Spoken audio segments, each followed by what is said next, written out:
Welcome back. Chhatrapati Sambhaji Maharaj మీద cinema తీసి pan India లెవెల్లో రిలీజ్ చేయడానికి భయపడి హిందీలో మాత్రమే రిలీజ్ చేసి హిందీలో బ్లాక్ బస్టర్ హిట్ అయ్యాక తెలుగులో మంచి డిమాండ్ ఉందని అండ్ తెలుగులో ఆడియన్స్ చాలా రిక్వెస్ట్ చేస్తున్నారని సినిమా రిలీజ్ అయ్యి ఇన్ని రోజుల తర్వాత తెలుగులో థియేటర్స్లో రిలీజ్ అవుతున్న కొత్త రికార్డ్ క్రియేట్ చేసింది సినిమా చావా సినిమా రేపు రిలీజ్ అవుతుంది థియేటర్స్లో. ఇంతవరకు ఏ సినిమా కూడా ఇలా రిలీజ్ అవ్వలేదు. అయితే రిలీజ్ అయితే పాన్ ఇండియా లెవెల్లో అన్ని లాంగ్వేజ్లో రిలీజ్ అయ్యి ఫ్లాప్ అవ్వాలి, లేకపోతే ఓటీటీకి వచ్చినప్పుడు డబ్ చేస్తారు. కానీ ఇది కొంచెం రొటీన్కి భిన్నంగా ఉంది. గీతా ఆర్ట్స్ డిస్ట్రిబ్యూషన్లో రేపు ఒక తెలుగు సినిమాకి ఏమాత్రం తక్కువ కాకుండా చావా రేపు తెలుగులో థియేటర్స్లో రిలీజ్ అవుతుంది. చాలామంది వెయిట్ చేస్తున్నారని నాకు తెలుసు.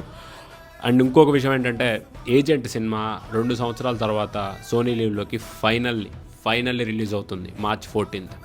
2 years తర్వాత చాలాసార్లు సోనీ లీవ్లో డేట్ వచ్చి అఫీషియల్గా కూడా కన్ఫర్మ్ అయ్యాక కూడా అది ఆగిపోయింది. ఏజెంట్ సినిమా చూడాలనుకుంటే సోనీలో చూడొచ్చు. చావా సినిమా కోసం మీరు కూడా వెయిట్ చేస్తుంటారు.